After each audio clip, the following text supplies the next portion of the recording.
Meus irmãos, a paz do Senhor Jesus. Amém. Vamos retomar então, de onde a gente parou, né? No tópico 1.4, não é isso? Então, hoje eu vou ler um pouquinho mais, que a gente tem um conteúdo um pouquinho mais extenso, né? Para a gente ver se consegue aí terminar no horário aí previsto, né? Vamos lá.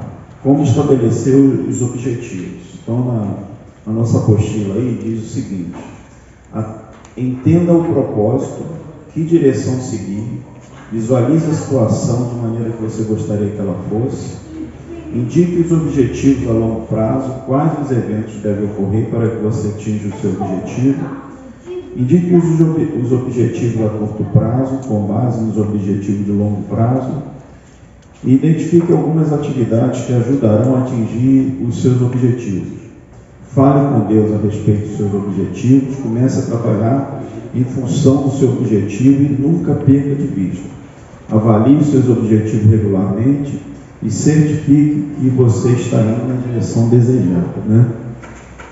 Então, quando a gente estabelece um objetivo, em geral, aquele que ocupa a posição de liderança, ele está enxergando um pouquinho mais à frente. Então, ele quer, de uma certa forma, levar o grupo ou a equipe a atingir aquele objetivo junto, porque ele sabe que não consegue trabalhar junto, sozinho, né? Então, na verdade, o que ele quer dizer é o seguinte: se você tem um objetivo para ser executado dentro de um tempo previsto, o ideal é que você fatie, né, em etapas, e você vai atingindo essas etapas gradativamente até chegar no objetivo final. Mas até isso não é muito fácil. A gente falando assim, aparentemente é fácil, né? Mas não é muito fácil você delinear isso. Então, eu particularmente tenho uma prática que isso aí algo que eu costumo fazer. Antes eu tinha por hábito sempre andar com uma caneta e um pedacinho de papel na minha carteira. Por quê? Porque muitas das vezes você tem uma ideia e aí você não pode perder aquilo ali, porque pode ser uma inspiração que Deus está te dando, é alguma coisa que Deus está querendo que você realize, né? Há um propósito daquilo ali e aquilo está vindo à sua mente, então você não pode perder isso, né? Então, hoje eu já faço no celular mesmo. Eu tenho meu celular com várias anotações, né? Tem aquele bloquinho de nota que eu aprendi a usar, estou ficando chique agora, né? E aí eu tenho um bocado de notinhas aqui que vai aparecendo assim na mente, as ideias, e eu vou, né, colocando ela anotada, porque depois a gente consegue desenvolver, isso vai virar, né, um projeto, e você então, esse projeto é onde você quer chegar, né? Temos uma coach ali que pode falar bem sobre isso aqui conosco, né? Eu que deveria estar sentado aí, ela falando aqui no meu lugar sobre isso. Vamos lá. Continuando aqui, ó, os 11 princípios para você alcançar os seus objetivos. Você lê lá em Josué 1, de 7 a 9, é um texto bem conhecido nosso, em que Deus vai falar para Josué: esforça-te, tem bom ânimo, né? E cumpra toda a lei que meu servo Moisés te ordenou, e dela não se desvie nem para a direita nem para a esquerda. Então, aquele que, de certa forma, ocupa a posição de liderança, ele tem que ter uma certa postura e ele tem que transmitir segurança para o seu grupo, para a sua equipe.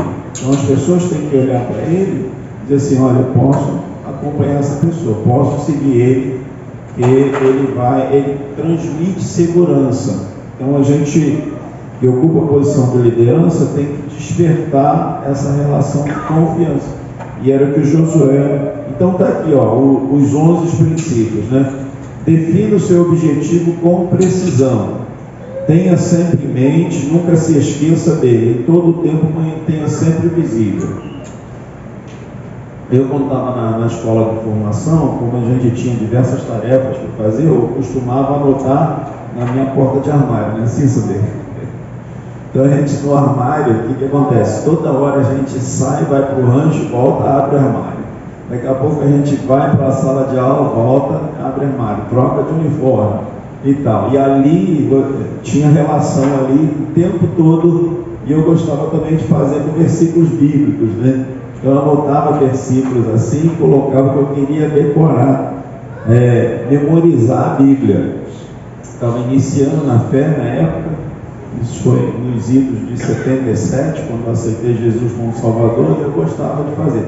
Eu particularmente, irmãos, tenho, eu aprendo, mas depende muito de como que você aprende, como que você capta as coisas, né?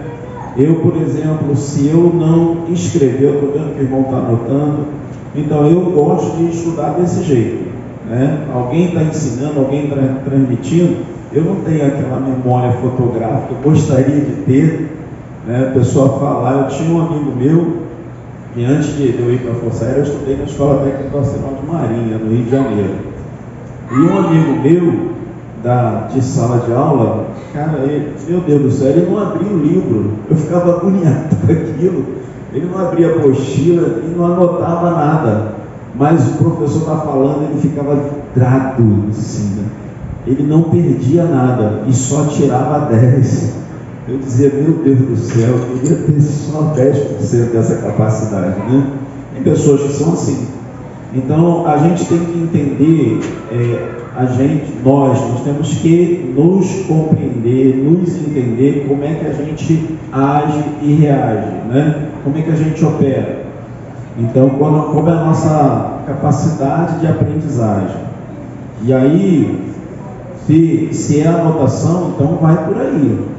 Anote mesmo, né? E bota bilhetinho pendurado na geladeira, bota bilhetinho lá se você tem um escritóriozinho, deixa o bilhetinho na sua frente, e todo o tempo você olhando para aquilo, eu tenho que atingir aquele objetivo, eu tenho que chegar lá, né? E aí você pode criar vários objetivos na sua vida, né? Então, ano que vem eu vou aprender inglês, ano que vem eu vou iniciar a faculdade. Então você coloca isso como objetivo que você vai alcançar. Por quê? Porque você sabe que você quer chegar lá, então automaticamente todo o seu corpo, todo o seu organismo, vai trabalhar, vai concorrer para você chegar ali. E aí aparece alguma coisa querendo tirar você do foco, não, eu tenho um objetivo, eu já tracei um objetivo, eu vou chegar lá. Okay? Então é isso que a nossa apostila quer dizer. Então escreva seu objetivo, tudo que estiver relacionado com ele, né? Faça as anotações em volta para você chegar ali naquele objetivo. Escreva o objetivo de longo e de curto prazo, estabeleça uma estratégia para alcançá-los e os passos que deverão ser seguidos, os custos financeiros para alcançá-los, a mão de obra especializada para realizar. Esteja comprometido com o seu objetivo, deixe que ele encha todo o seu ser. Não desanime diante dos obstáculos, siga adiante e não permita que a falta de recurso financeiro detenha você, né? Então, eu lembro, irmãos, assim, quando eu tomei a decisão de casar, por exemplo, né? Me casei em 83. E aí eu demorei um pouquinho para casar, porque eu era o filho mais velho, e depois que eu formei, senti na obrigação que eu tinha que ajudar em casa. Então eu fazia as compras de casa, minha família não é uma família abastada, né? E pagava algumas contas dentro de casa. E eu disse, puxa vida, não vou, né? Como é que eu vou fazer agora para casar, né? E o tempo foi passando. E era aquela inflação galopante, né? Que a maioria de vocês aqui não lembra dessa época.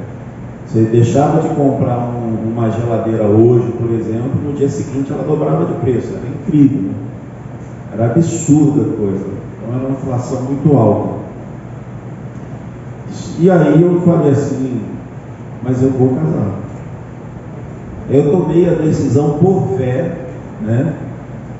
E não tinha dinheiro, não juntei dinheiro, não me preparei, mas eu disse assim, eu vou fazer isso. E aí anotei as coisas que precisavam acontecer. E aí dentro de mais ou menos 6, se eu não me engano, dessa decisão, 6 meses a 8 meses, a gente conseguiu realizar. E é tão interessante que quando você estabelece o objetivo, parece que o Senhor te ajuda, né? Ele, vamos dizer assim, diz no mundo aí que o universo conspira, né? Mas não é isso. É o Senhor que nos ajuda quando a gente toma passos de fé. Então, eu costumo dizer o seguinte: você quer ver o mar abrir? Então, molhe o pé. Quer ver o Jordão se abrir? Você tem que molhar o pé. Se você não molhar o pé, não adianta. Então quando eu tomei aquela decisão, por exemplo, eu lembro muito bem que para comprar o armário de quarto, eu comecei a pesquisar preço. E aí cada um diferente do outro os valores. Até que eu encontrei um valor em melhor condições, e eu perguntei, sem ter dinheiro, eu perguntei quanto é que esse armário é à vista. É à vista mesmo? Eu disse assim, é à vista. Aí ele falou, é tanto. Falei, mas quanto é que o senhor faz em 10 vezes esse preço? Aí ele pegou e falou assim, não, você perguntou à vista. Eu disse, perguntar não ofende, né? Mas eu não posso pagar à vista para o senhor, eu quero pagar em 10 vezes. Aí ele falou, não, aí tem juros. Eu disse, então tá bom, fica com o seu armário aí. Eu dei as costas. Quando eu cheguei na ponta, ô moço, vem aqui, vamos conversar, senta aqui. Aí as coisas foram acontecendo desse jeito, sabe, cada lugar, e eu vi que era a mão de Deus. Eu disse, então está na hora mesmo. Então assim, a gente não pode, o que a nossa apostila está dizendo, que a falta do recurso financeiro não é impeditivo para você alcançar os seus objetivos, ok? Vamos lá, vamos continuar. Letra E, não tenha medo do fracasso. O fracasso corrigido em algum ponto será um elemento em potencial para o que você tenha êxito final. Seja corajoso. Fracassar não significa necessariamente estar derrotado. Não diga que fracassou, e sim que não venceu ainda, né? Então você ainda não conseguiu. Os coaches dizem o seguinte, é um desafio que eu tenho que vencer, né?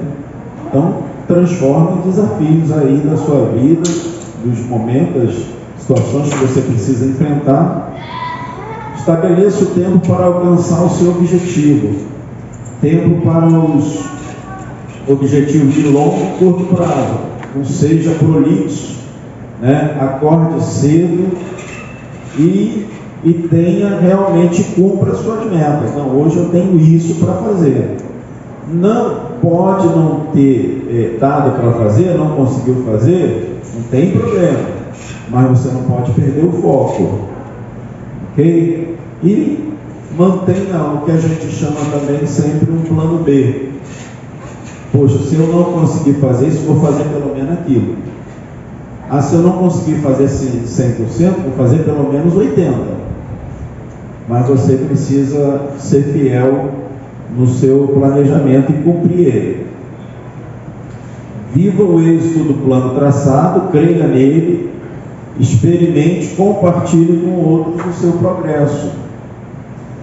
É bom a gente ter um companheiro, né, uma pessoa que a gente pode compartilhar da nossa visão, que a gente possa compartilhar. Puxa vida, estou conseguindo. Aquela pessoa, né, sempre coloca a gente para frente, para cima, e sempre dá aquela força. Então, procure esse companheiro, compartilhe com ele. E isso vai te ajudar bastante. Tenha ânimo positivo, tenha ânimo e seja positivo. Creia que as suas possibilidades são grandes e seja um pensador de possibilidades. pratique o princípio ensinado por Paulo em 2 Timóteo 2,2, em que ele fala: o que você tem aprendido, passa para outras pessoas idôneas, né? E você compartilhar é muito bom. Isso aí, de certa forma, vai te dar um certo ânimo para você continuar e atingir as etapas que você precisa. Então Paulo dizia isso para Timóteo: o que você ouviu de mim, compartilha isso com outros homens fiéis, idôneos, né? E que esses vão passando para outros também. Por que é interessante isso? Porque se Deus te dá uma visão, um projeto, alguma coisa para você realizar, você compartilhando com outras pessoas, as possibilidades aumentam. De repente a pessoa: puxa, eu tenho desejo de fazer isso também. Opa, vamos fazer junto? Né? E aí vai somando esforços. Então esse compartilhar da visão é muito importante na liderança. E aí não precisa ter essa preocupação, né? Quem é o primeiro, quem é o segundo, não precisa ter isso, né? As pessoas vão se agregando àquilo que elas entendem que ela também, né, quer chegar ali, quer alcançar também aquele objetivo. E é importante isso. Mantenha sempre a sua motivação. O líder cristão deve estar sempre motivado pelo seu objetivo. Numa liderança bem sucedida, não há lugar para o desânimo. Compartilhe a sua visão e tenha capacidade espiritual para ver o que os outros não estão vendo. E muitas das vezes você não consegue passar, né, tudo de uma vez toda. E às vezes a pessoa, ela agrega aquele projeto, ou ela se une a você, porque ela confia em você, porque ela sabe que você é uma mulher de Deus, que você é um homem de Deus, que você realmente quer fazer o melhor. Então essas pessoas acabam aparecendo no seu caminho. Você não pode perder ninguém, O líder, ele é um visionário, né? Ele é alguém que enxerga possibilidades e ele enxerga capacidades onde ninguém enxerga. Por exemplo, você dirige, por exemplo, uma igreja, né? Uma congregação. Você, muitas das vezes, as demandas são muito grandes, são variadas.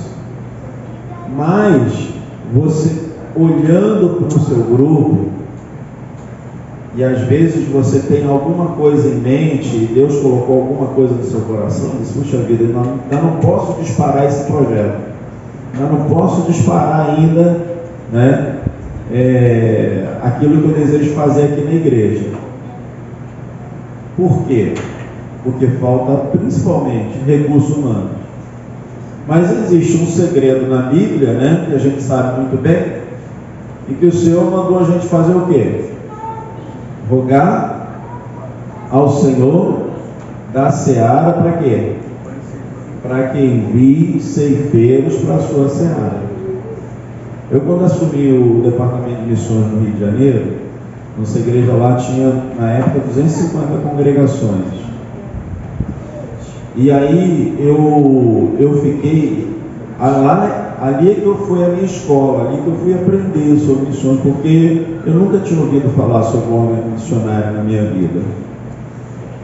E eu fiquei 5 anos orando, pedindo a Deus um auxiliar, porque o pastor lá era diferente. O pastor chamava o diretor e disse assim: agora monta a sua equipe. E aí eu fiquei pensando: se eu mesmo não conheço do negócio. Aí eu fui orar, pedi a Deus, quando eu fui para assumir, eu disse assim: pastor, eu acho que eu sou recém-chegado aqui no ministério, eu tinha acabado de sair de Madureira e fui para o Ministério de Bento Ribeiro, no Rio de Janeiro, e eu penso que o senhor tem aqui pessoas mais capacitadas e conhece o ministério aqui. Aí ele pegou e falou assim: mas Deus apontou o irmão para mim. O senhor me dá uma semana para eu orar também? Eu senti o peso, né, muito grande. Tá bom, irmão, ora, e quando for no sábado já, eu vou me reunir com o conselho consultivo, porque ele reunia o sábado, que antecipava a reunião que era no domingo. Era uma reunião no domingo, sábado de tarde, terminava à noite já com o culto. E aí, tudo bem, ele aceitou a proposta. Quando eu passei a semana toda orando, e Deus não me respondeu. E aí eu fui na reunião, eles estavam lá numa sala. Quando eu meti a mão assim na maçaneta para abrir a porta, para dizer não, pastor, eu entendi esse Deus, ficou calado, não era para o assunto. Aí eu ouvi claramente a voz do Espírito Santo falando no meu ouvido: eu não falo duas vezes a mesma coisa. Então, se Deus já tinha falado com ele, não precisava falar comigo, né? Aí eu abri a porta e falei assim: ó, pastor, estou aqui diante dos senhores. Até eu abrir aquela porta ali, a minha resposta era para não aceitar. Mas quando eu abri a porta ali, algo mudou. Eu vou aceitar por fé, mas não por capacidade. E aí começou o meu desespero. Por quê? Porque sem conhecer o assunto, eu comecei a procurar quem pudesse me ajudar. E aí uma amiga minha, que hoje é diretora da base lá em Porto Velho, nós fizemos um seminário juntos. Ela falou: Nelson, ela estava no Rio nesse momento, nós vamos te ajudar, nós vamos correr atrás aí, e Deus vai trazer uma solução para a gente. Aí ela lembrou de um casal da igreja congregacional que já eram líderes de missões lá e que podia dar umas dicas para mim, porque daqui a 3 meses eu tinha que realizar a primeira conferência missionária. Aí esse casal foi lá em casa e disse: olha, pastor, nós vamos me ajudar sim, mas nós precisamos encontrar uma missionária que ela está no Brasil, mas ela faz missões no Egito e ela dá treinamento de Secretaria de Missões. Ela treina os secretários de missões nas igrejas. Tá bom. Aí eu peguei e falei: bom, vou continuar orando, né? Nisso eu tive uma dor na coluna, que a minha coluna travou. E eu tinha um amigo meu no quartel que ele era fisioterapeuta, e ele tinha um consultório num bairro chamado Bento Ribeiro. Aí ele pegou e falou: ó, vou tirar você da crise, mas você precisa fazer uma sequência lá no meu consultório. Tá bom. Aí eu fui fazer essa sequência com ele no consultório, e quando eu passo assim, do lado da porta dele, tinha uma placa escrita assim: Comandos Especiais de Cristo. E eu vi, aparentemente parecia ser 2 pastores que estavam lá dentro com a Bíblia aberta. Disse: quando eu vier na consulta de novo, eu vou vir mais cedo e passo ali dentro para saber o que é aquilo. Aí isso aconteceu. Na consulta seguinte, eu vim mais cedo e entrei lá dentro. Aí já não estavam aqueles 2 irmãos, e estava uma irmã lá. Aí eu peguei e falei: irmã, o que é isso aqui? Eu sou evangélico, eu sou pastor também da Assembleia de Deus, mas me chamou a atenção isso. Pois é, Comandos Especiais de Cristo, aqui é uma missão que a gente treina missionários para a selva, para trabalhar nas selvas, tanto do Brasil como fora do Brasil. E os pastores, eles são ex-militares e fizeram curso de comandos, né, na selva. E aí eles dão todo esse conhecimento para o missionário poder também, né, sobrevivência e tudo mais, como é que faz para fazer fogo e tudo isso aí. Eu falei: olha que legal. E a senhora: não, eu estou aqui só tomando conta porque eles não estão hoje. Mas qual é a sua história? Não, meu nome é Isabel, eu faço missões no Egito. E estou passando um período aqui no Brasil. Ah, sim. Mas enquanto a senhora está no Brasil, a senhora atende? Não, eu dou treinamento de Secretaria de Missões. Irmã, quando é que vai ser o seu próximo treinamento? Daqui a 45 dias. Eu não tenho tempo para isso. A senhora tem as suas apostilas aí? Tem, eu posso comprar? Posso. Aí comprei uma maçaroca de apostila dela e fui para casa cepar, né? Fui para lá estudar. Estudava até de madrugada. E aí o casal da igreja congregacional foi lá em casa. Ô pastor, nós viemos pedir perdão ao senhor, porque nós não encontramos a missionária. Qual que é o nome dela? Isabel. É uma que faz missões no Egito? É essa mesmo, eu já encontrei.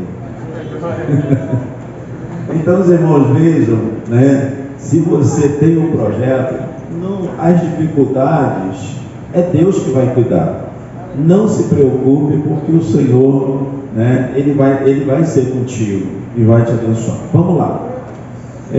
Tópico 2, elaboração de um planejamento. Introdução. Após os objetivos serem cuidadosamente estabelecidos, é necessário planejar todas as atividades que conduzirão ao seu sucesso. Como elaborar um planejamento? Primeiro passo é compreender a importância do planejamento. O planejamento capacita a enfrentar as emergências. Nas Forças Armadas a gente chama de plano de contingências, né? Então o pessoal aí CTA sabe muito bem disso, né? O Sandei trabalha num setor bem interessante, que é o setor de doutrina, né? E aí trabalha muito com essa questão do planejamento. Então, você enfrentar as emergências, você saber, né? Puxa vida, eu tenho que pensar, eu vou planejar, vamos dar um exemplo prático aqui, eu quero fazer uma ação social. Onde vai ser? Quando vai ser? O tempo que vai ser utilizado, né? Puxa vida, mas se um dia chover, o que eu faço? Aí é o plano de contingência, é o plano de emergência que você precisa já ter, né? E essa informação para que a coisa aconteça. Oi? 110 ou 220? Exatamente, né? Os equipamentos são 110, são 220. Eu tenho que buscar energia, autorização da prefeitura, né? Para o local que eu vou utilizar. Tudo isso vai entrar dentro do meu planejamento. Então você tem que se antecipar ao surgimento de possíveis problemas. O trabalho é realizado no tempo previsto, aproveita-se melhor os recursos, gera predisposição das pessoas envolvidas e o plano de ação é visualizado. Então você, por exemplo, vou fazer, voltando à questão aí da ação social. Eu olho assim na igreja, acho que eu vou convidar fulano, vou convidar ciclano, vou convidar Beltrano, e mando uma mensagenzinha: vocês podem participar de uma reunião tal dia? Nós queremos fazer uma ação social e eu gostaria que vocês estivessem nessa reunião. Aí dali mesmo, você já começa a colocar as ideias em linhas gerais. O próprio grupo ali vai dar ideias também, que são muito boas. E aí a gente anota tudo isso, transforma isso em metas e vamos atrás de cumprir essas metas. Então, basicamente, é isso que a nossa apostila está querendo mostrar para nós. Outros passos a serem dados na elaboração do planejamento. Levante as necessidades, determine os objetivos, aliste os recursos e defina as estratégias. Como é que eu faço isso? Basicamente, é você responder aquelas 4 perguntinhas lá da técnica do inglês, 5, né? Como, how, né? Where, onde, when, quando, né? É o 5W, 5W, 2H, não é isso? Então, não, é o 4W, 2H, acho que é isso. 5W, 2H, é isso aí. Então, na verdade, vem, o W é when, né? Quando, where, onde. Então, você respondendo essas perguntas, que está aqui na nossa apostila. Onde estamos? Situação atual que se encontra, né? O que fazer? Quer dizer, o trabalho que vai ser realizado. como fazer, o método que você vai utilizar, quando fazer. É uma EBF? Opa, tem que ser período de férias, não posso fazer uma EBF fora do período de férias escolar.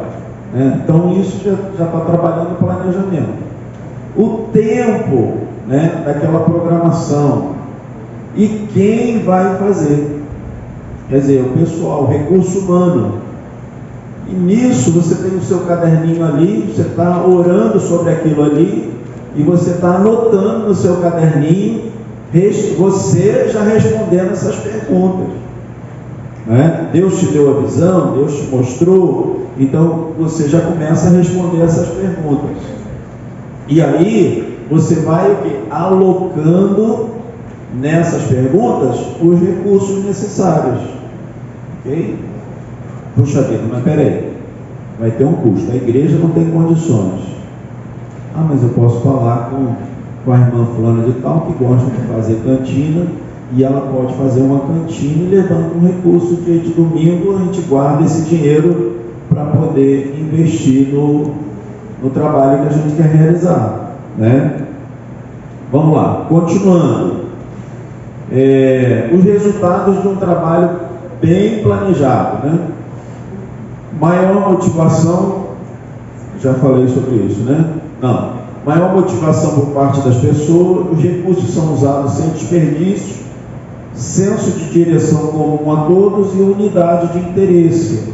Então você consegue unir todo o grupo em prol de um interesse comum, faça ser o interesse de todos. 3. Procedimento administrativo do líder cristão.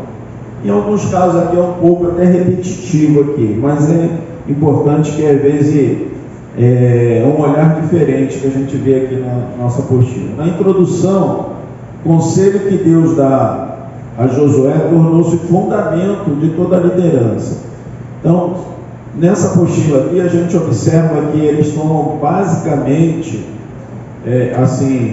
como base bíblica da administração, Josué, o livro de Josué e o livro de Neemias.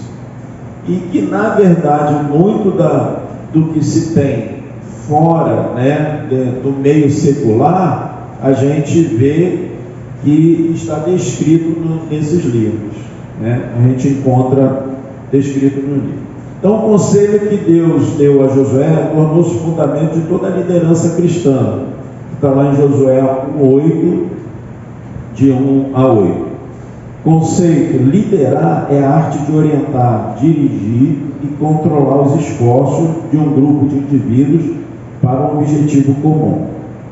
3.2. Qualidades pessoais de um líder e administrador. Física: gozar de boa saúde, capacidade de trabalho inteiro, ter boa apresentação, conhecimento, ter domínio sobre as atividades que pretende exercer e capacidade de observar, analisar e raciocinar. Então, a gente precisa, eu digo o seguinte: você pode não conhecer tudo, mas você precisa pelo menos conhecer 50% do caminho. Porque os outros 50%, quando você iniciar as atividades, com a agregação de valores que você vai ter, que vai chegar ali para aquele projeto, ele vai acontecer.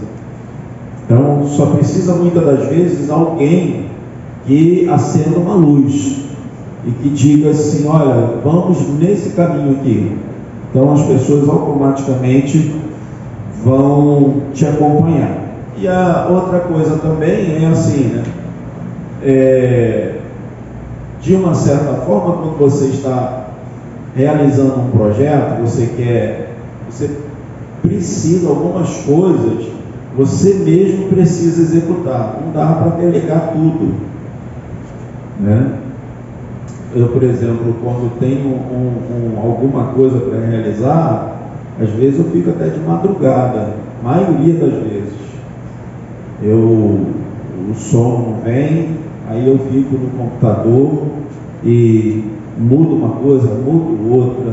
Não, essa ação aqui não vai dar para fazer desse jeito. Aí mudo ela Então as coisas vão amadurecendo cada vez mais, que você vai vendo aquilo ali, vai percebendo que as coisas vai se encaixando, né?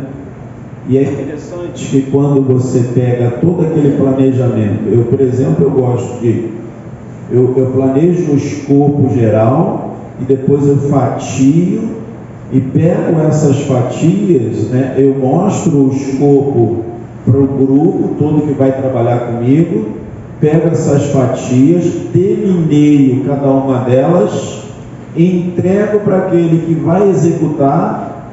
Só que cada um recebe o escopo inteiro. Por quê? Para saber que a minha ação termina aqui quando vai começar a do outro. E assim sucessivamente. Termina de um, começa do outro. Porque se você der só... Eu particularmente trabalho desse jeito. Se você der só um pedacinho que aquele irmão vai fazer, ele vai ficar te perguntando, mas espera aí, vai faltar isso aqui. Aí ele olha, não, o fulano vai fazer isso aqui. O fulano, quando eu terminar o meu, o fulano vai dar continuidade. Né? Então, são coisas pequenas, mas que dá muito trabalho. Irmãos, planejamento não é fácil. Executar é 1000 vezes mais fácil do que planejar. Nós, assembleanos, somos muito ruins de planejamento. Nós planejamos nada. Nós somos ruins de planejamento. Graças a Deus que nós temos um Deus maravilhoso que cuida de nós, né? Um Deus bom, maravilhoso, que mesmo nas notas, que Ele vê a nossa boa vontade. Mas, irmãos, é um desperdício de mão de obra, é um desperdício de recursos, é um desperdício, é muito desperdício, que se a gente realmente soubesse trabalhar com o potencial que a gente tem na igreja, meu Deus do céu, ninguém segura mesmo. Então, era só a gente gastar um pouquinho mais de massa cefálica, né, em planejar. Japonês, irmãos, japonês não toma decisão antes de planejar pelo menos 5 anos de planejamento, para ele alterar um item na linha de produção dele.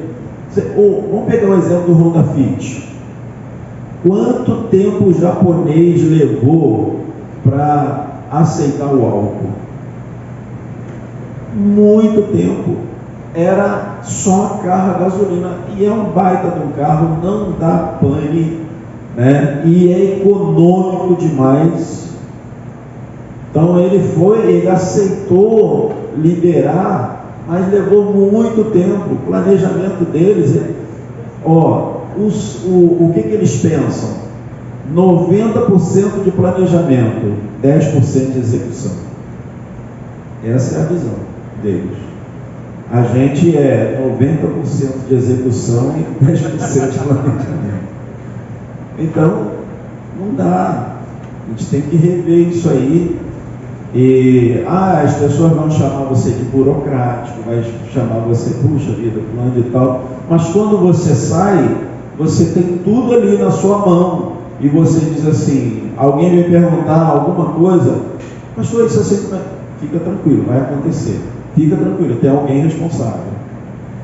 Então, tudo costurado direitinho, mas alguém gastou tempo para isso acontecer. Então, liderança tem que ser dessa forma. Então, você tem que transmitir segurança. E se você planeja e você dá todas as coordenadas nos mínimos detalhes, as pessoas têm segurança do que vai fazer, do que vai executar. Lógico que, aí a gente pode pensar, poxa, o trabalho é voluntário, muitas vezes a pessoa diz que vai fazer e não vai fazer, acaba não fazendo, ou então diz que vai fazer e acontece algum problema. Então, tudo isso entra no planejamento. Tudo isso é a chamada contingência. Uma coisa que o líder precisa cuidar é da sua saúde. Isso é importante. Se de repente você está liderando uma equipe e começa a chegar para os irmãos e dizer, hoje eu não estou bem, eu passei mal, estou assim, estou assando. Você só vive reclamando, né? Dói aqui, dói ali. E aí o que a pessoa vai dizer? Não vai prestar, não vou embarcar nessa, não. O homem só abre a boca para dizer que está doendo, que está doente, que está isso, que está aquilo, né? Então, a gente precisa cuidar disso, saúde, cuidar do templo de Deus, irmãos, também é obra de Deus. Então, você fazer uma caminhada, né, se você trabalha cedo, acorda mais cedo um pouquinho, sai, faz uma caminhada, faz um exercício, faz um alongamento assim que acorda, não sai já fazendo as coisas, seu organismo um dia vai reclamar. Eu levanto cedo, todos os dias, não desacostumei acordar tarde, né? Quase 40 anos acordando cedo, então não tem como mais. Mas eu levo um tempinho para levantar, por exemplo. Então, como a minha coluna já não é nenhuma Brastemp, né? Então eu tenho que fazer todo o alongamento já na cama. Eu vou escorregando, já desço de joelho, já dobro meu joelho, aí vou fazer meu devocional com Deus e vou ler a palavra de Deus. Depois eu saio, vou dar minha pedaladinha, volto, vou para a academia, volto e venho trabalhar na igreja. Todos os dias eu estou aqui. Então, quer dizer, eu já paguei o preço, né, irmãos, para poder fazer isso, né? Então, hoje eu consigo fazer isso aí. Mas a gente precisa cuidar, porque Deus não quer somente metade da nossa vida, Ele quer a nossa vida inteira. Então nós temos que ofertar. Eu não vou ofertar o que resta para Deus. Então eu vou ofertar a minha vida com saúde, para que Deus possa me usar. Não, de repente Deus quer realizar alguma coisa e eu não tenho como realizar. Vamos lá. Implicações. Ter experiência, possui capacidade de tomar decisões, ser íntegro, honesto, sincero e leal, ter firmeza de propósito, ter capacidade de adaptação, possui um bom espírito de cooperação, tato para lidar com as pessoas e seus problemas. Irmãos, o líder, eu gostaria de parar aqui um pouquinho e falar sobre isso. Você acaba sendo um mini pastor dentro da igreja, né? Então você, por exemplo, você lidera uma classe de escola dominical, você é professor de escola dominical, ou você é líder do grupo de visitação nos lares. Não importa, aquele grupo de liderados que está ali com você, ele precisa ser alimentado, né? Você precisa, de uma certa forma, dar aquela ligadinha básica. E aí, como é que você está? Mandar uma mensagenzinha de WhatsApp, procurar saber como é que está a sua equipe que trabalha com você. Você está precisando de alguma coisa? Está passando? Você vai chegar um tempo que você olhar para a pessoa e dizer, você não está bem, vem cá, vamos conversar. Várias vezes eu fiz isso aqui na Samadés, né? Então às vezes a gente olha para a pessoa e Deus mostra para a gente. Ou mesmo se não mostra, a própria afeição da pessoa já transmite alguma coisa. E aí acaba sendo o que? Discípulos que você está trabalhando na vida deles, que você está, né? Então, você precisa, de uma certa forma, ter essa sensibilidade.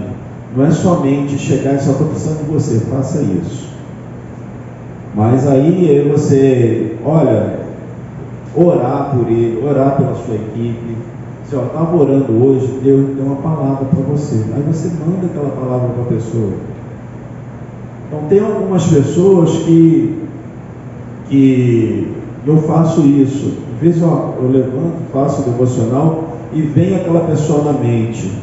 Aí eu pego e mando uma mensagem para a pessoa, um versículo bíblico.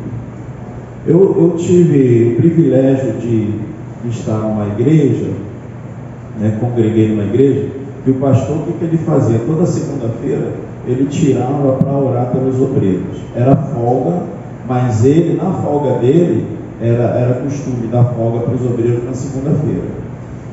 Na folga dele, ele tirava para orar pelos obreiros. E aí ele tinha um fichário, né? Não era época de computador, tinha um fichário, e aí ele pegava 10 fichas. E essas 10 fichas, ele pegava o nome, tinha um telefone na ficha, e aí ele ligava para a pessoa, ele orava por esses obreiros, ligava para a pessoa e entregava uma palavra bíblica. Um dia eu estava no quartel, o telefone tocou, celular. Aí, pastor, aqui é o pastor fulano de tal. Pastor, que honra receber a sua ligação aqui no trabalho. Não quero lhe atrapalhar, sei que o irmão está trabalhando, mas eu estou com a sua ficha aqui na mão e eu estou orando pelo irmão, que Deus abençoe, Deus lhe manda a palavra tal, assim, assim, versículo tal. Meu Deus, eu quase me desmanchei assim, né? De alegria de receber uma ligação do meu pastor, pastor presidente, com tantas ocupações, e ele, né, tomar uma atitude dessa. Então, às vezes, para o pastor presidente é difícil fazer isso, mas para nós, que somos líderes de pequenos grupos, a gente pode fazer isso com facilidade. E isso você vai ver, que vai fortalecer o teu grupo. Você vai dizer assim, vamos sair debaixo de chuva hoje, o grupo todo vai sair contigo. Então não tem, vamos dizer assim, aquela dificuldade de você andar sozinho. Eu vejo que tem pessoas que muitas das vezes cria uma relação de amizade tão grande e de respeito, que quando você fala com ela, puxa, eu estou querendo ir em tal lugar, eu vou com o irmão, eu vou com você. Então o que é isso, né? É a amizade que foi criada, e a gente precisa criar isso. O nosso modelo, né, de culto, 2 horas semanais, a questão da pandemia, o afastamento e tudo mais, tudo isso tem dificultado, né? A gente não pode mais estar se visitando, mas a gente não pode perder a nossa essência. As pessoas têm que sentir esse calor humano, esse carinho, né? Sentir essa aproximação, e aí a gente vai longe. Vamos lá, vamos continuar. Agora, a excelência na liderança, excelência da oração. Mostrar o papel fundamental da oração na liderança. Nossa intenção não é comentar sobre o poder da oração, isso já é assunto sabido, é indispensável. Agora precisamos orar, precisamos de líderes que oram, invistam o seu tempo com Deus. A oração foi o maior segredo no sucesso da liderança de Neemias. Eu lembro que quando a gente fez uma campanha evangelística numa cidade chamada Valença, no Rio de Janeiro, uma cidade assim que tem muitos centros espíritas lá, e aí nós fizemos o levantamento da cidade, e a gente ia lá nessa cidade no dia 7 de setembro, e a ideia era a gente alugar ônibus, a igreja tinha um ônibus também, nós íamos alugar outros, e caravanas de carro, nós iríamos lá para a cidade para poder fazer uma evangelização lá. Aí o que acontece?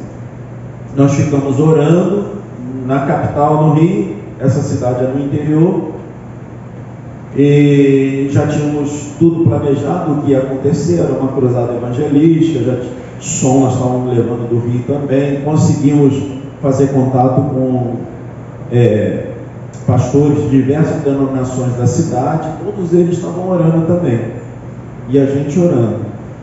E aí, irmãos, aconteceu umas coisas assim que interessantes. No dia que a gente chegou lá na cidade, a igreja preparou um café da manhã, uma escola para nós, e depois, como era 7 de setembro, a ideia era a estratégia era após o desfile de 7 de setembro, a gente invadir ali o povo e tome Jesus, né? E foi um negócio tremendo, porque é uma cidade que é difícil ganhar uma alma para Jesus, muito difícil. Nós ganhamos 42 almas nesse dia para Jesus, né? E até as crianças evangelizando, Tinha pessoas, irmãos, um negócio assim, demoníaco tão grande, que a gente expulsou demônio no meio da rua. Pessoas rolavam, né, endemoniadas. Até criança expulsou demônio. Um irmão entrou dentro de um bar, tomado pelo Espírito Santo, apontou o dedo assim no dono do bar e disse: não faça o que você está pretendendo fazer. O homem começou a chorar e pegou um 38 do balcão e colocou em cima da mesa e disse: eu estava esperando alguém passar aqui que eu ia matar ele hoje, mas já não vou fazer mais isso. E aceitou Jesus como Salvador, e nós pegamos aquela arma e levamos para a delegacia, entregamos para o delegado, né? Uma senhora que eu encontrei no café da manhã, ela, durante esse período que a gente estava orando, ela começou a sonhar com Jesus. Era uma mãe de santo muito famosa lá na cidade. Ela começou a sonhar com um homem de branco, foi procurar o pastor da igreja metodista, ele explicou para ela o que é aquilo, falou sobre o plano da salvação, ela aceitou Jesus. Ela estava lá e preparou um café para nós, da equipe. E aí ela falou assim: pastor, eu tenho 3 propriedades que estão alugadas para centro de macumba também. Eu vou rescindir o contrato e fecho o centro. Ele disse: não, a senhora não vai fazer isso. Eu vou ensinar a senhora o que a senhora vai fazer. Ela disse: a senhora vai jejuar, vai fazer campanha de jejum e de oração, e aí Deus vai salvar o mundo. Aí ela veio falar para mim: pastor, o mesmo sonho que eu sonhava, já tem uma inquilina minha que está sonhando igualzinho a mim, né? Então veja, irmãos, que quando você entra com planejamento, quando você entra com a ação do Espírito Santo, quando você entra com a oração, Deus vai na frente, Deus age. Tinha um senhor lá que há 30 e poucos anos abastecia os centros de macumba com as imagens, e ele tinha um caminhão. Me disseram que aconteceu o seguinte: na descida da serra, na reta, já tinha terminado a serra, estava chegando na cidade, de madrugada, ele viu uma mão muito grande, branca, que enfiou a mão embaixo do caminhão e virou o caminhão, quebrou todas as imagens dele. O homem nunca mais apareceu na cidade, durante o período que a gente estava em oração, no Rio e na cidade. Então, planejamento e sensibilidade espiritual andam juntos. Então, a liderança, a excelência na liderança cristã, o caminho, a porta de entrada é a oração, ok? Então, no exemplo de Neemias, por exemplo, quando, aqui no capítulo 1, quando ele recebe a notícia de tudo que tinha acontecido lá para a cidade, o que ele fez? Começou a orar. Ele se lamentou, sim, ele não escondeu seus sentimentos, não precisa esconder sentimento, Deus conhece a gente por dentro e por fora, mas ele teve a perspectiva, né? Através da oração, Neemias teve nova perspectiva da situação do seu povo e da sua cidade, e foi levado a rever suas prioridades e receber um novo sentido de propósito para a sua vida. Quando ele começa a dizer: ah, Senhor, Deus dos céus, Deus grande e terrível, que guarda, né, a sua aliança e para aqueles que te amam. Então ele começa a sua oração, apesar da sua dor, mas agradecendo e reconhecendo a soberania de Deus. Aí ele ora: lembra-te, Senhor. Ou seja, ele vai buscar nas promessas de Deus, né, aquilo que ele tinha prometido para o seu povo. No versículo 8 e 9 ele fala sobre isso. Então começa a oração com adoração, focaliza os seus pensamentos na grandeza de Deus. A oração de Neemias é baseada nas Escrituras e demonstrava conhecimento que tinha da palavra de Deus, e sua oração era baseada nas promessas. Então, a minha oração, eu preciso ter conteúdo bíblico conhecimento bíblico e trazer dentro da minha oração. Por exemplo, outro dia eu estava orando, eu comecei a pensar na oração do Pai Nosso. E aí eu dentro de casa, no meu momento a sós com Deus, eu comecei a chorar. Comecei assim a sentir tanto a presença de Deus, só com a primeira frase: Pai Nosso que está nos céus. Aí eu comecei a pensar: puxa Senhor, o Senhor é um Pai mesmo amoroso. Como é bom ter o Senhor como Pai. Como é bom poder falar que o Senhor é o meu Pai. Eu particularmente não tive uma experiência muito boa com o meu pai. Eu fui órfão de pai vivo, né? Um pai muito ausente. Nunca pegou num caderno meu para ver quanto que eu... Nunca soube que eu era o preço de um livro. Então, a gente sente esse distanciamento paternal. E aí eu comecei a falar isso com Deus. E Deus me curou desse sentimento. Deus trabalhou dentro de mim através de uma simples frase que está na Bíblia. Então você traz essas promessas de Deus para a tua oração, Deus vai trabalhando dentro de você, e você é o melhor beneficiado, o maior beneficiado a respeito disso. Vamos lá. Causas de fracassos na oração, né? Lá em Deuteronômio 1,45, o povo começou a clamar a Deus e Deus não respondeu, né? Eles choraram até diante de Deus, mas Deus viu que não tinha sinceridade naquele choro. Em 1 Samuel, quando Saul vai consultar a Deus se deveria ir à guerra ou não, e ele teima, mas ele foi orar e Deus calou, Deus não respondeu. Em desobediência, não tinha como responder. No Salmo 66, quando ele diz assim, o salmista diz: se eu atender a iniquidade no meu coração, Deus não me ouvirá. Então eu preciso ter uma vida de santidade, separado para Deus, uma vida de oração. Por quê? Porque o pecado vai dificultar a minha oração diante de Deus. Então eu preciso trabalhar algumas áreas da minha vida que eu não estou conseguindo lidar com isso, ok? A indiferença também, Provérbios 28, clamarão a mim e eu não responderei, de madrugada me buscarão, mas não me acharão. Porque você tem um coração indiferente, fala do indiferente ali, né? Então, você tem só uma vida religiosa, mas não tem uma vida de intimidade com Deus. Então fica difícil Deus atender. Agora, exemplo de orações respondidas, né? Quando, lá em Êxodo, quando o povo murmura e reclama com Moisés: ao que havemos de beber, Moisés? E Moisés, o que ele faz? Ele vai orar, ele vai buscar Deus. E aí Deus mostra para ele um pedaço de madeira, que ele joga essa madeira na água, porque eles estavam reclamando que aquela água ali era amargosa, lá na região de Mara, né? Eles estavam reclamando: vou morrer de sede aqui. Moisés orou.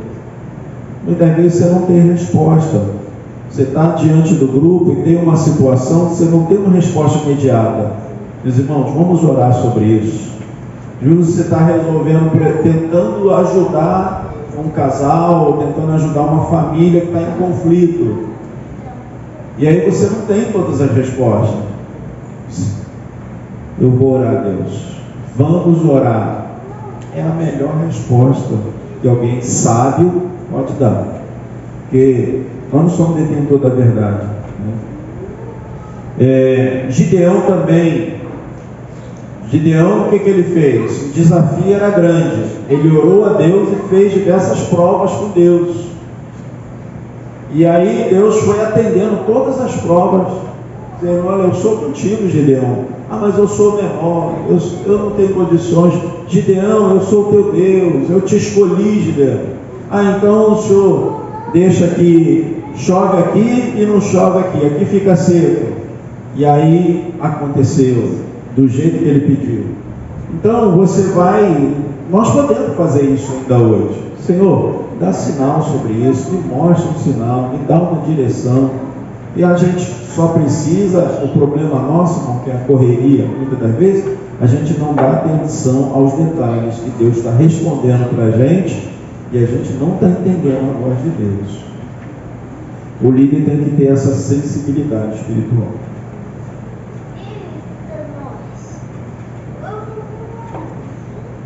Vamos lá agora lá para as relações interpessoais. Aqui o negócio ferve um pouquinho mais. Tá? Introdução. Essa talvez seja a área mais comum de fracasso na liderança, não saber lidar com as pressões de cima e as pressões de baixo. Então a gente, irmãos, mesmo que você seja um obreiro, de certa forma você é vitrine na sua igreja, você é referência na sua igreja. Então o que acontece? Você precisa, de certa forma, entender isso, encarar isso com seriedade e aprender a lidar com as pressões. E as pressões, elas vêm de cima, elas vêm de baixo também. E muitas das vezes a gente não sabe lidar com isso.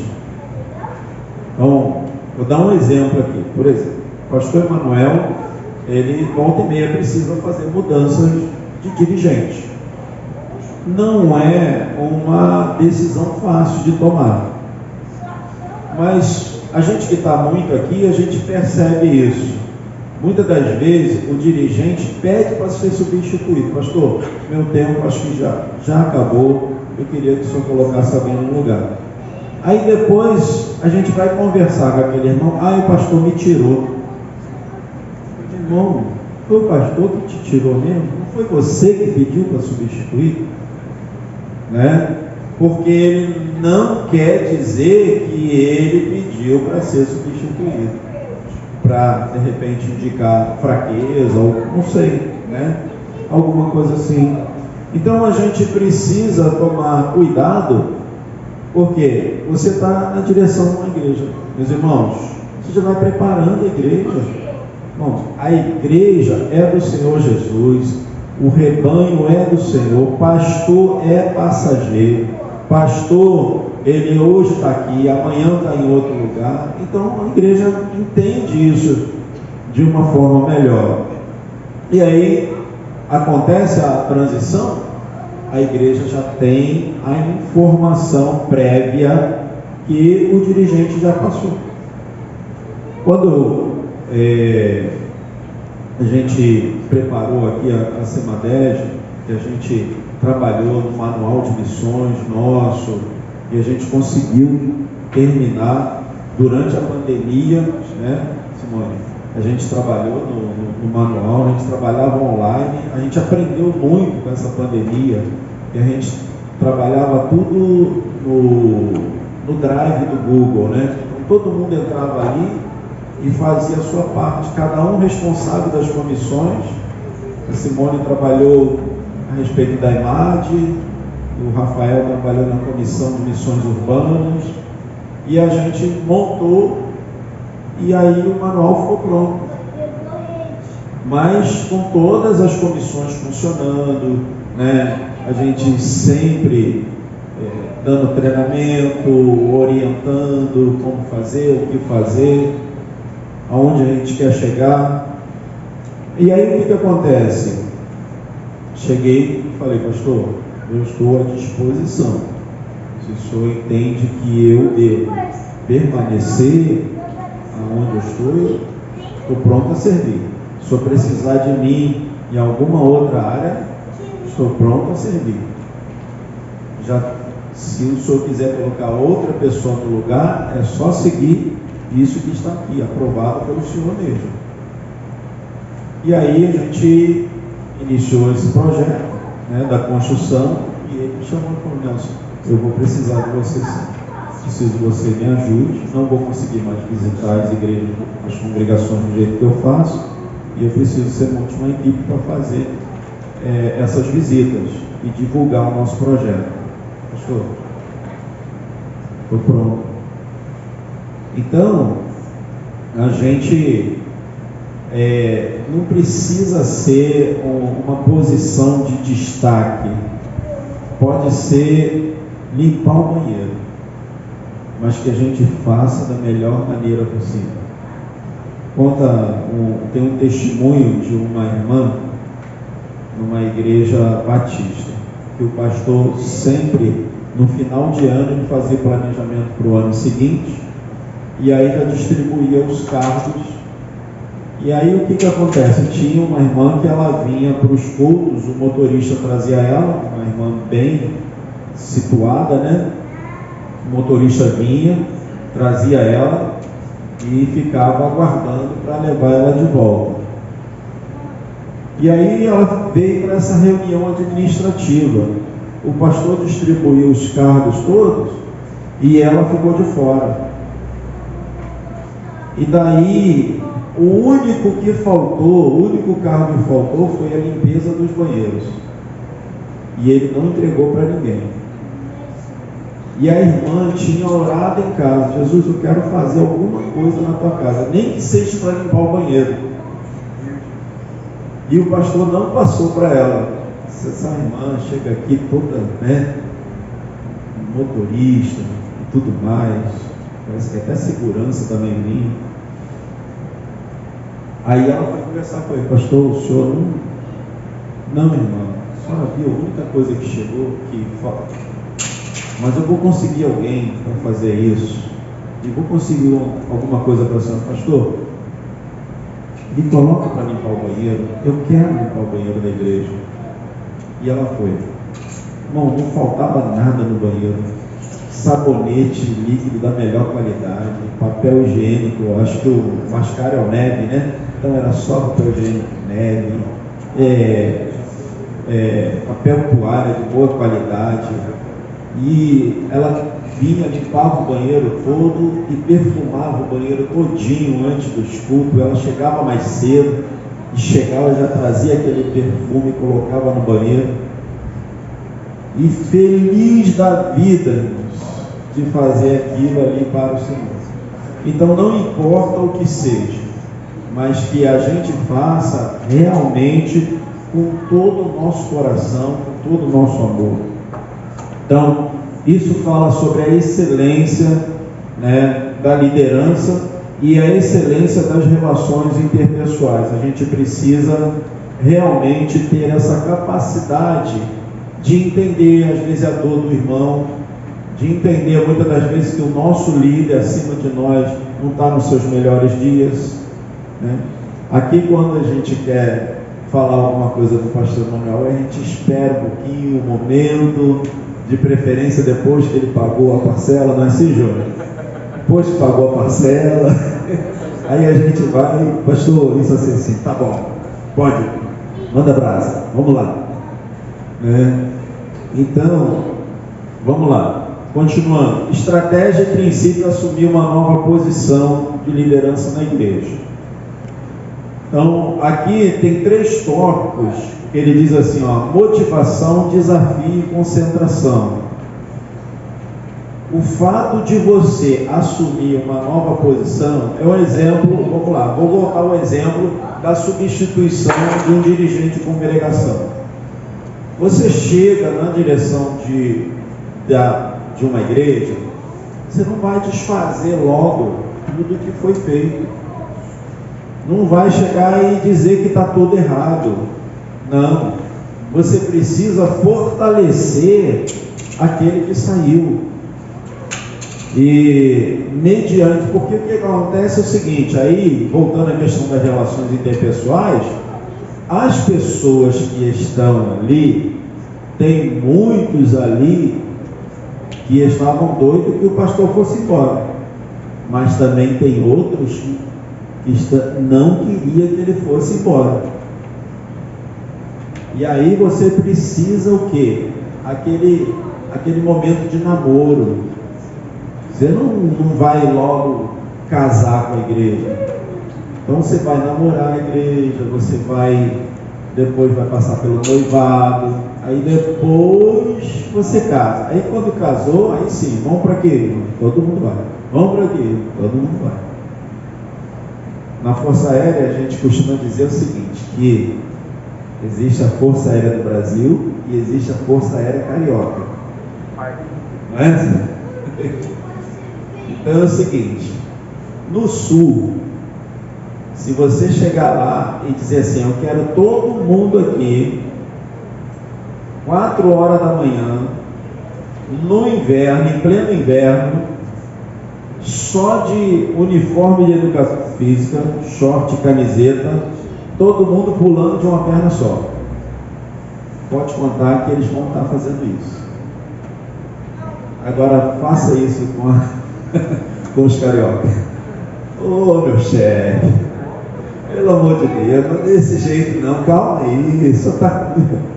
Então, e você tem que ter o quê? Jogo de cintura, porque de certa forma você precisa de resposta, você precisa de produtividade, você precisa de levar a equipe a executar. Então aí o que você faz? Marca um churrasco, né? Chama seus liderados, e aí lá, melhor lugar para se despachar com a autoridade é na hora do churrasco. Ali você despacha tudo, camarada, aceita tudo, está tudo certo. Então é o que? É estratégia que a gente muitas das vezes precisa ter. Você precisa, por exemplo, reunir a sua equipe. Chama para uma pizza na sua casa, chama para tomar um café na sua casa. E aí toma um café, bate um papo, né, amigável e tal. Terminado ali, vamos conversar agora. E conversa, coloca, fica mais suave, não fica... Então, é isso que a gente quer mostrar aqui para vocês. A gente precisa transmitir a ideia de motivação, né? Também de apresentar o desafio. E aí a pessoa, muitas das vezes, até você não está o tempo todo ali, né, a 100 por hora. Muitas das vezes você está mais lento. Mas na equipe, você tem um camarada ali que é 380 e você precisa dele do seu lado. Lá no Rio era o tesoureiro meu. Estava do meu lado, eu sou mais devagar, mais planejador, eu meço muitas coisas. Até executar leva um tempinho. Mas esse camarada estava toda hora me empurrando. Vamos lá, Nelson, vai dar certo, vamos lá, Nelson, vai dar certo. Então a gente precisa dessas pessoas com a gente. E às vezes, dependendo da situação, aquele irmãozinho um pouquinho até mais, aparentemente mais grosseiro, mais difícil, mas é aquele que às vezes vai te defender numa situação difícil. Você passar por um constrangimento, opa, peraí, com ele não. Comigo você pode fazer isso, mas com ele não. Porque eu não sou muito crente, eu sei o meu jeito, é desse jeito, você sabe como é que é. Então, toma cuidado, hein? Toma cuidado, irmão. Senão, velhadão, você sabe, né? E às vezes é necessário. Às vezes é necessário. Você forma a equipe e tem uma pessoa assim. E dá dor de cabeça, porque é difícil, às vezes, você lidar com essa pessoa. E aí, muitos que estão de fora, né, dizem, puxa vida, como é que o pastor Nelson aguenta aquele irmão lá? Eu não aguento. Mas aí a pessoa não sabe a relação, né, que existe ali entre os dois, né, o carinho, a obediência. Esse camarada, eu chegava para ele, não, moçada, não. Então, assim, tem hora que a gente tem que dar uma chacoalhada, né? Vamos lá. O que fazer quando houver conflitos internos? O líder designado para um novo cargo de responsabilidade precisa reconhecer os conflitos, são de ordem interna, e estar certo de que suas ações baseiam-se na realidade. A bem da verdade, liderar também é a capacidade de lidar com pressões, né? É pressão de um lado, é pressão do outro, e você está no meio mediano. Você precisa mediar isso. E as pessoas precisam entender, muitas das vezes você precisa não dar muita atenção demais a um em detrimento do outro. Você precisa ser igualitário com todos, para que eles possam realmente entender que todos, não existe privilégio, todos estão sendo tratados de igual forma. Princípios em momentos de crise. Saiba o que fazer quando chegar a este momento. Examinou antecipadamente, sua decisão devia ser baseada em fatos, né? Então, assim, poxa, tem um conflito, vamos ouvir. O próprio Jesus ensina isso.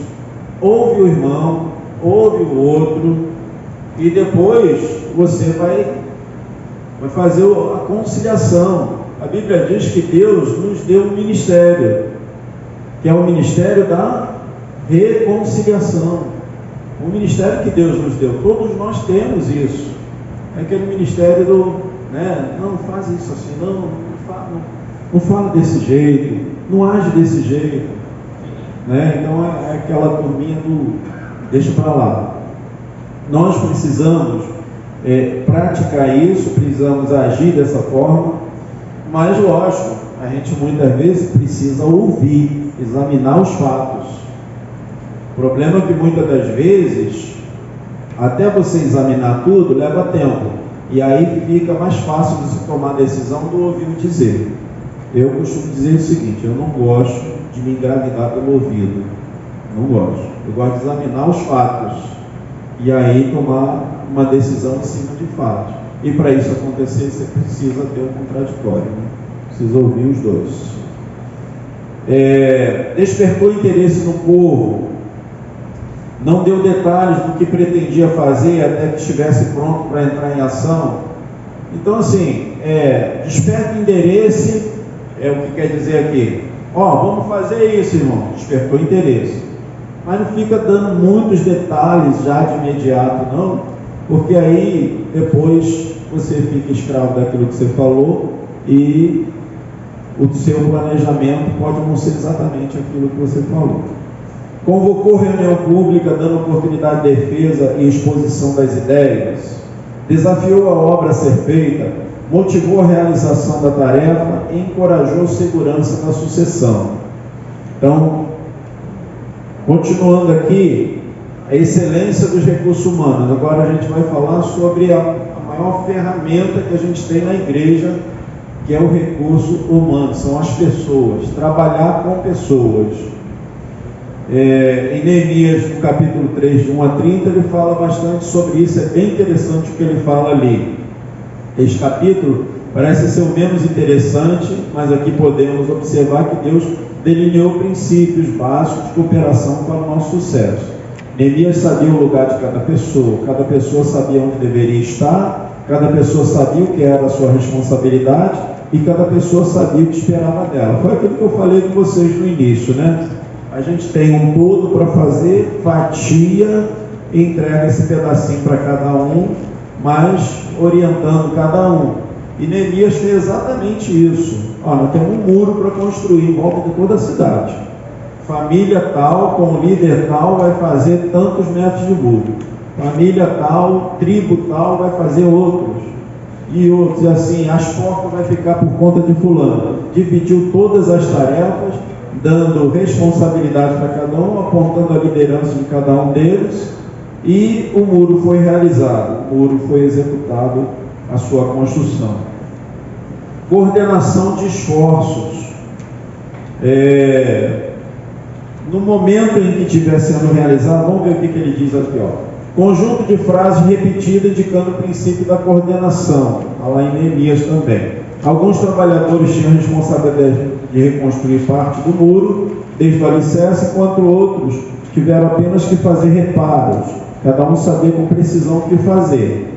Então, assim, você precisa, a partir do momento que você deu as tarefas, dividiu os grupos de trabalho, você agora precisa fazer o PDCA, que é Plan, Do, Check, Control, Então, PDCA, planejar, executar PDCA, o A é o atualizar, não é isso? Atualizar. Então, plano, planejar. D, do, executar. PDC, controlar e atualizar. Então você planeja, divide as tarefas, faz o controle das tarefas que estão sendo executadas. E você observa que o seu planejamento muitas vezes precisa fazer o quê? A atualização nele. Aí você atualiza e mantém toda a equipe atualizada daquilo que foi mudado no seu planejamento original. Ok?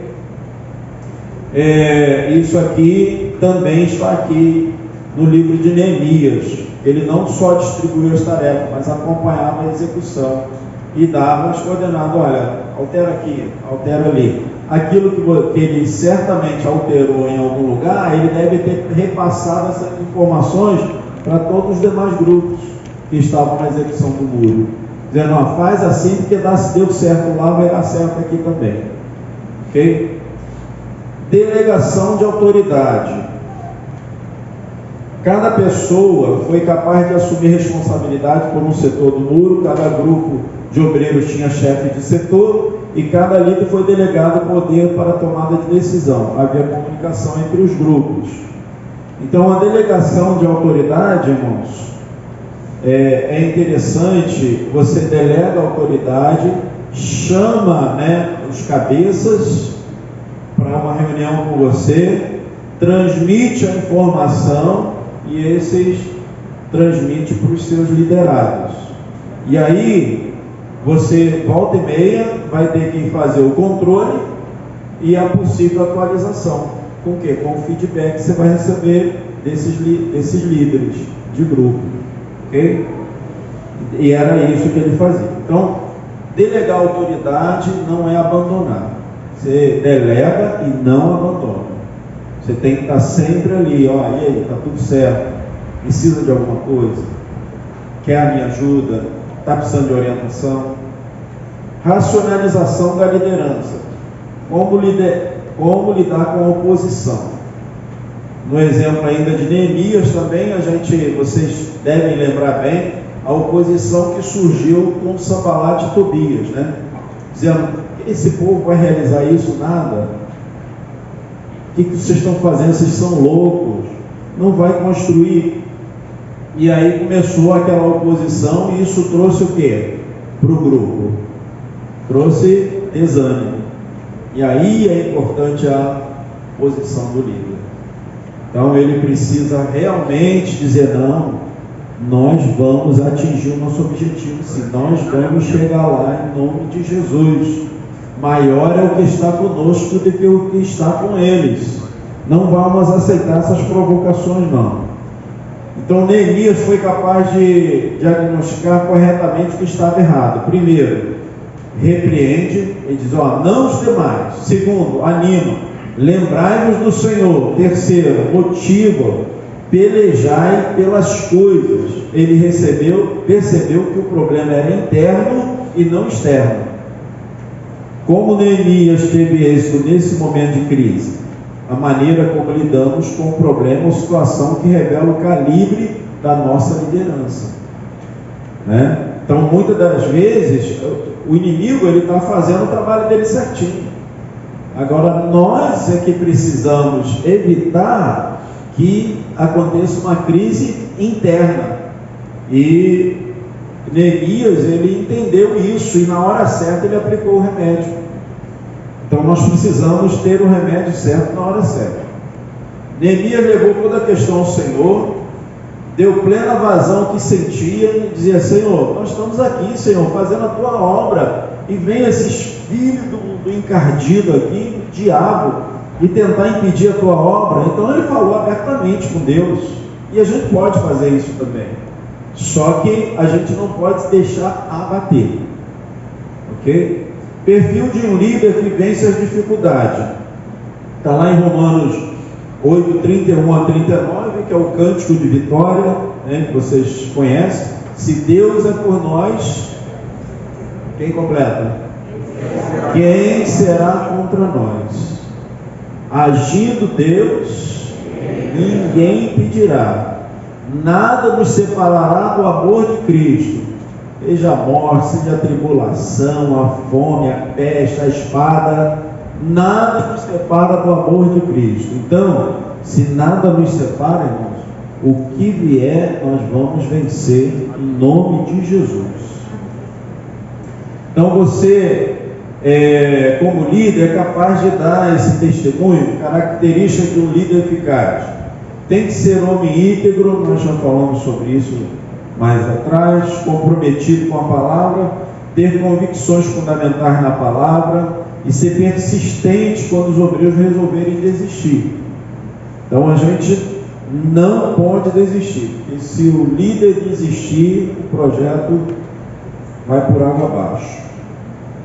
Prever, preparando-se para o futuro, organizar, reunir os meios, comandar, determinar as providências e coordenar, dar equilíbrio. Princípios que contribuem para uma boa racionalização do líder. Princípio da visão. Conceito é uma imagem clara de algo que o líder quer que seu grupo seja ou faça.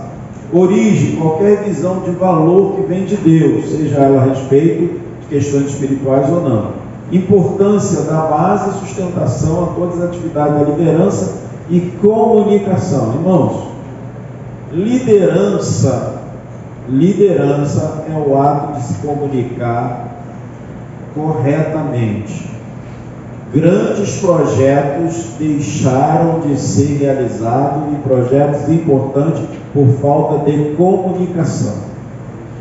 Muitas das vezes a gente não dá a devida atenção àquela pessoa mais simples do grupo e aí a gente não comunica adequadamente. Então esse é um problema muito sério na liderança. Comunicação é essencial e comunicar adequadamente, corretamente, ao ponto da pessoa reproduzir para você aquilo que você está comunicando, né? Então testa, entendeu o que eu falei? Repete para mim, que nem criança, é desse jeito mesmo. Me diz como que você vai fazer. O que? Não, eu vou ligar para fulano de tal, eu vou mandar uma mensagem. Não manda sua mensagem não, liga também. Que a pessoa de repente vai demorar a responder sua mensagem e não vai chegar a tempo. É verdade, pastor, vou ligar. Então liga, trata direitinho o horário que vocês vão executar essa tarefa e me dá o retorno, né? Me dá o retorno disso. Isso tudo é comunicação. Então você pediu, delegou, pede a pessoa um feedback daquilo que você delegou. Pede a ela, me fala, deu certo, assim que tiver realizado, me fala, me dá um retorno, ok?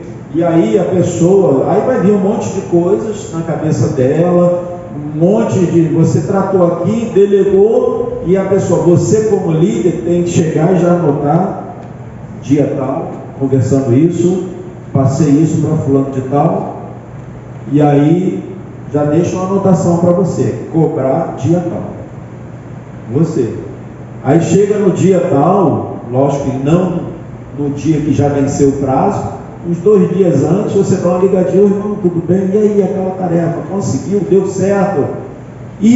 Pastor, liguei para o irmão, não consegui falar, deu fora de área, e depois eu não consegui mais tempo, esqueci, não consegui mais tempo de falar. Então por isso você tem que sempre estar na frente, sempre se antecipando. E aí você muitas das vezes pode ser entendido até como chato, né? Mas faz parte, né? Não tem só bônus na liderança, tem mais ônus do que bônus. Então você precisa entender que você está ali para isso mesmo, para que as pessoas consigam realizar e alcançar os objetivos traçados. Princípio de autoridade. Sabemos que a autoridade é um marco importante na liderança. Esse princípio está ligado à questão de autovalorização pessoal e autoestima. Não preciso explicar isso para vocês, né? Um indivíduo que não gosta de si mesmo, tendo uma autoestima baixa ou negativa, dificilmente vai conseguir liderar com harmonia um grupo de pessoas. O líder cristão pode desenvolver sua autoridade? Sim, com certeza. Okay? Não existe essa história de líder nato, a pessoa já nasceu para ser líder. Não existe. Liderança, ela é cultivada, ela é trabalhada. E logicamente, irmão, se você... Um exemplo, né? O sentinela da guarda aqui no CTA, no horário, na hora dele, que ele estiver de serviço, ele é a maior autoridade ali no trabalho dele. Que ele está ali. Se entrar um oficial general não se identificar para ele, tem que ser alto lá, identifique. Se a pessoa não falar, ele já engatilha a arma dele, né? E se for o caso, dispara. E ele está amparado. Então ele é a autoridade dentro da atividade dele. O piloto, por exemplo, ele depende do mecânico. O mecânico disse assim: o senhor não vai voar hoje, o senhor não pode voar, está com inspeção vencida. Não, mas eu só vou fazer um voozinho rapidinho. Não, o senhor não levanta voo daqui hoje. E não vai mesmo. E se ele for, ele vai sofrer as consequências. Ok? Então a gente tem a hora de se impor, precisa se impor, e as pessoas entenderem, opa, dá aquela despertada. 2 aspectos de autoridade do líder: interior e exterior. Qualidade que faz uma pessoa líder, ela está relacionada com o carisma e a personalidade. E o exterior consiste nos símbolos que identificam o cargo dele, né? Então, se é um diretor de um setor, é um diretor de um departamento, é um diretor, né, de uma empresa, então aquela é a pessoa que toma decisões. Então, exteriormente, envolvendo a autoridade interior, descobrindo, reconhecimento do seu valor, né? Não é que nem aquela galinha na Angola, né? Tô fraco, né? Não é isso não. Você tem valor, sim. Você tem características importantes para ser, né? Que nem a hiena, ó Deus, ó céu, ó azar.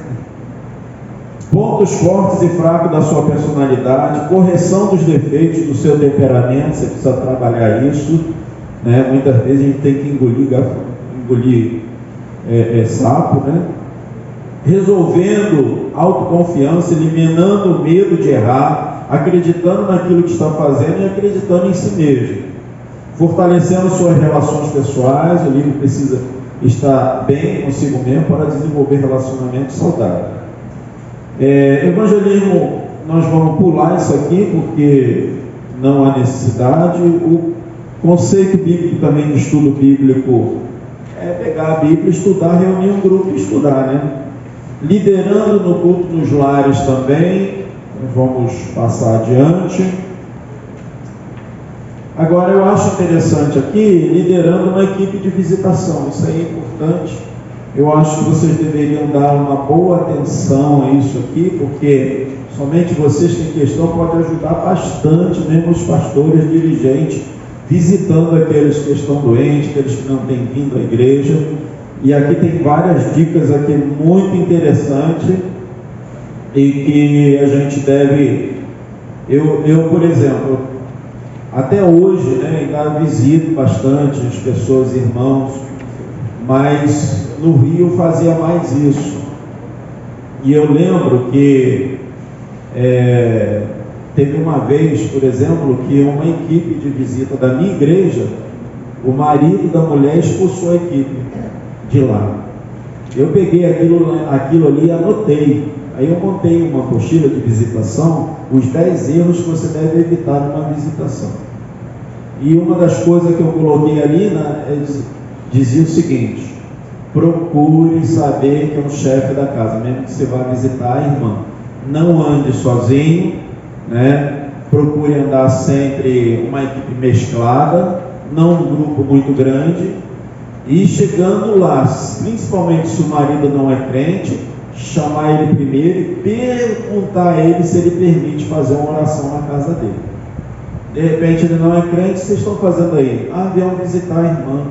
Quem autorizou vocês entrarem? Ela que autorizou. Não, ela não manda nada aqui. Tem marido que é assim mesmo, o camarada é grosso, né? Então, vocês podem, foi o que aconteceu. Vocês podem sair daqui da minha casa. E os irmãos tiveram que sair. Então, essa questão de visitação nos lares é muito importante para cada um de nós. Você pode, é uma atividade muito necessária. E aqui, causar uma boa impressão, uma saudação calorosa, né? Você chegar e dizer assim, irmã, podemos fazer uma oração? Posso. Mas podia chamar o seu esposo para ver se ele autoriza? Ela disse, não, eu estou autorizando. Não, irmão, chama seu esposo, por favor.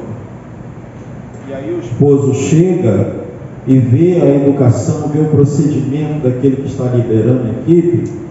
Ele já até diz assim, olha, esse irmão aqui pode entrar dentro da nossa casa. Agora outros aí que você manda entrar, não pode, mas ele pode. Então, tinha uma irmã que eu sempre ia visitar e o marido não gostava de crente. E aí ele dizia assim, olha, eu não gosto de igreja, tem mulher que gosta e tal, mas eu percebi que ele gostava de um pomarzinho que ele tinha, e tinha várias árvores frutíferas. Aí ele dizia assim, olha, eu venho para cá de manhã cedinha, fico caladinho aqui, e eu oro a Deus aqui. Eu falei, Deus te ouve. Ele olhou para mim e disse, ué, mas não é só vocês que ouvem? Não, ele ouve o Senhor. Se o Senhor é sincero no seu coração, aqui debaixo dessas árvores, Deus virou um amigo, amicíssimo mesmo. E vivia mandando um recado pela esposa para voltar lá. E fui várias vezes tomar café com ele. Então a gente precisa criar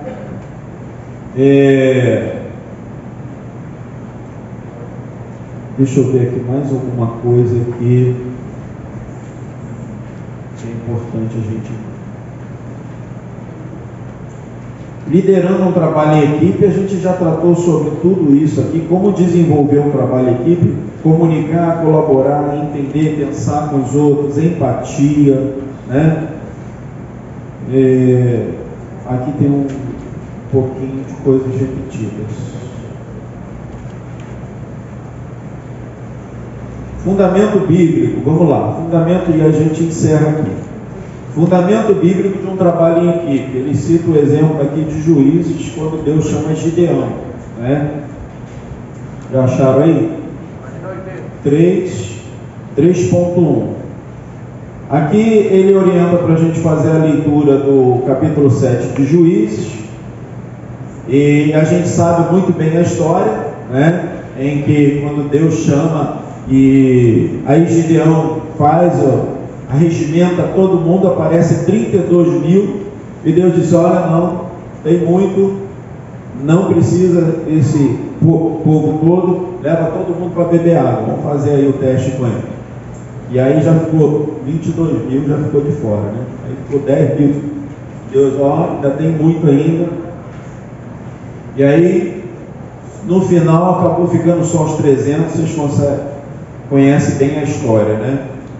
E acontece, irmãos, que não é multidões que vai dar qualidade e produtividade a um trabalho que você precisa realizar, mas são grupos pequenos, bem treinados, bem empoderados, né? E motivados, e aí isso aí é sua responsabilidade. E Gideão fez isso.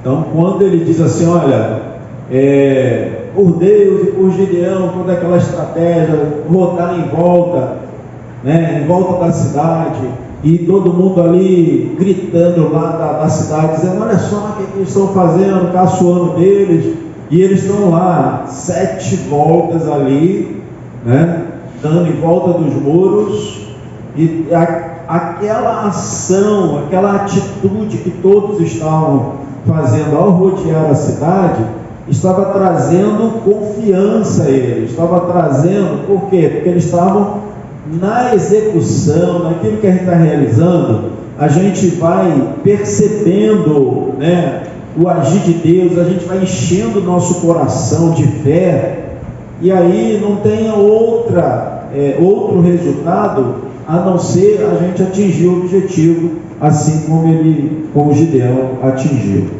Então, liderança na música, eu não sou autoridade para isso, não conheço zero à esquerda em música, e a gente encerra. Eu só quero deixar, eu anotei algumas coisas aqui para passar para vocês, e depois eu vou botar no grupo também, alguma coisa que eu pesquisei, eu boto lá no grupo para vocês. Mas eu anotei algumas coisas aqui que eu achei interessante. Diz assim, olha, liderar é derramar vida nas pessoas, para que possa derramar vida em outras. Então, você precisa ter uma vida com Deus, comunhão com Deus, e você precisa derramar essa vida em outras pessoas. Liderar é mover pessoas, é você tirar a pessoa de uma situação e dizer, olha, você vai sair daqui, vai lá e você vai chegar lá, você vai atingir o seu objetivo. É diferente de manipular. Manipulação não é liderança. Você coagir pessoas não é liderar. Você manipula uma pessoa muitas das vezes oferecendo tirar a dor dela. Ela tem uma dor e você diz, vem comigo que eu vou tirar a tua dor. Isso é manipulação, não é liderança. De que forma? Resolvendo um problema para ela. Não, a resolução do problema está dentro dela. Você tem só que ajudar ela a encontrar as forças, a fé, despertar a fé nela, motivar ela, e ela vai resolver o problema dela. Então isso é liderar. Ou até mesmo realizar um sonho. Eu tenho um sonho de fazer isso. Aí você vai lá e sai, vou te abençoar com isso. Você está criando um liderado manipulado, mas ele não é um liderado. Satanás fez isso, tentou manipular Jesus lá em Mateus 4. O medo do inferno, muitas das vezes as pessoas se permitem manipular. As pessoas, na manipulação, as pessoas são movidas por aquilo que você oferece. Isso é um erro. A pessoa que é manipulada, ela se move durante pouco tempo e depois ela para. E outra coisa, a pessoa manipulada, elas não são fiéis.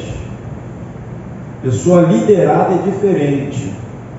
E a pessoa manipulada, ela está mais ali no grupo por causa do benefício, por causa do título, por causa do reconhecimento, alguma coisa está motivando ela.